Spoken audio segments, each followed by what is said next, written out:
बिस्मिल्लाहिर्रहमानिर्रहीम। अस्सलाम वालेकुम स्टूडेंट्स। उम्मीद करता हूँ कि आप सब लोग खैरियत से होंगे और खुश होंगे।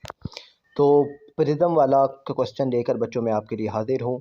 और ये अक्सर जो है एग्ज़ामिनर ये पूछता है कि इसमें इंसिडेंट रे कौन सी है, इमर्जेंट रे कौन सी होती है, रिफ्लेक्टेड और रिफ्रैक्शन रेज कौन सी होती हैं, और angle of I, E, R और डी कैसे फाइंड आउट होता है और ये कहाँ कहाँ बनता है। तो इसी हवाले से एक सवाल है बच्चों, तो वो मैंने अभी आपको सोल्व करवाना है।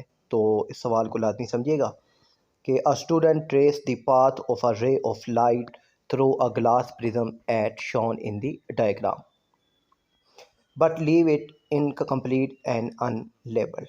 ठीक है, एक स्टूडेंट था, उसने प्रिज्म में लाइट की रेज को स्टडी किया और उसको इनकम्प्लीट और अनबैलेंस करके छोड़ दिया है।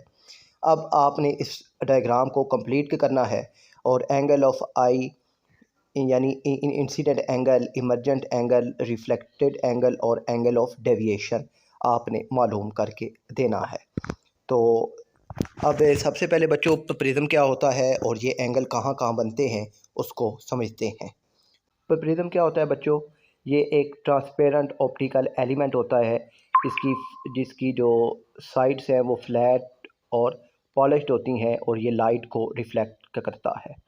अब लाइट कितनी रिफ्लेक्ट होती है या किस हिसाब से वो लाइट बेंड हो रही है, तो जब भी लाइट एक मीडियम से दूसरे मीडियम में इंटर होती है तो अब वो जो लाइट की डिफ्लेक्शन है और रिफ्रैक्शन है उसको स्टडी करने के लिए हम प्रिज्म का इस्तेमाल करते हैं। तो ये हमारे पास प्रिज्म होता है। बच्चों यहाँ पर ना ज़रा आप इस चीज़ को समझिएगा कि यहाँ से अब ये एक डायग्राम है, इस तरीके से आपने डायग्राम को कंप्लीट करना है।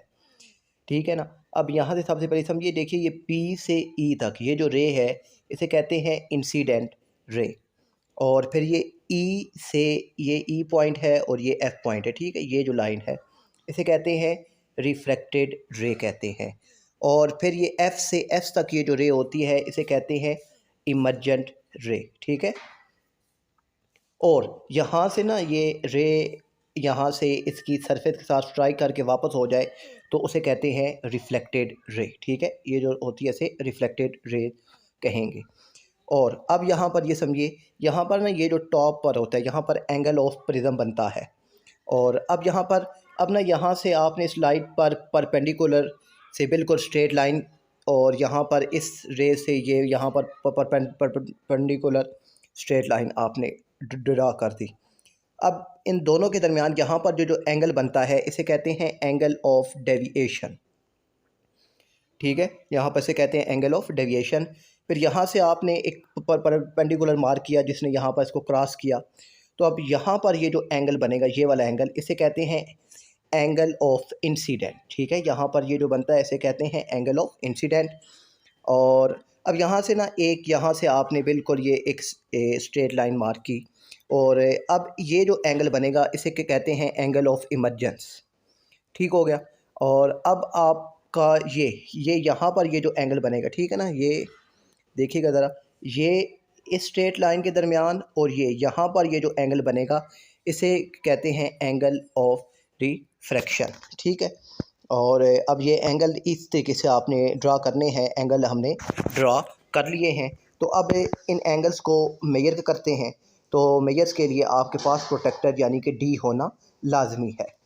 डायग्राम है, तो इस वीडियो को ना रोक के इस डायग्राम को अच्छे तरीके से आप एक दफ़ा देख लें और आपको मज़ीद समझ आ जाएगी कि कौन सा एंगल और कौन सी रे कहाँ पर होती है। तो ये बड़ी अहम और वाज़ह तौर पर समझ आने वाली डायग्राम है।